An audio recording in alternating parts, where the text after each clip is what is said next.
عبد القادر ساكن البغداد يا شيخ الجيلاني جيلاني شيئا لله يا عبد القادر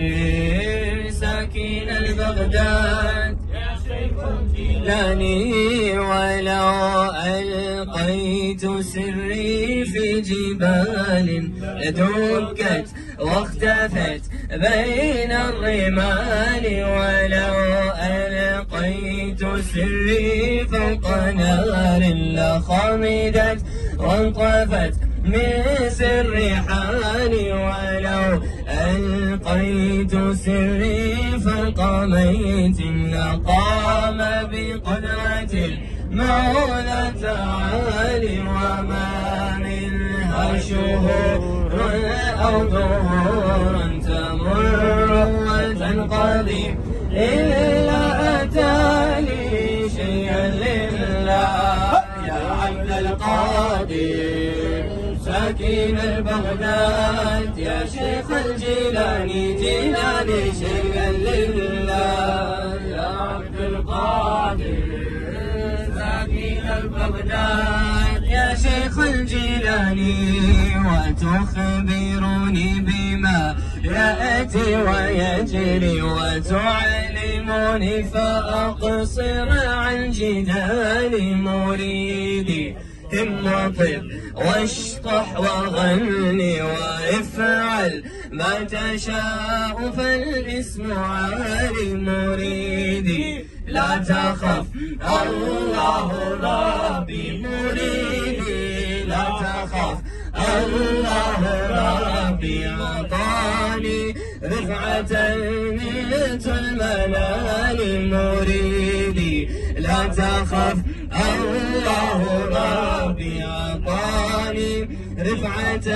نلت المنال قبولي في السماء والأرض ذوقت وشاء السعادة قد بدا لي شيئا لله يا عبد القادر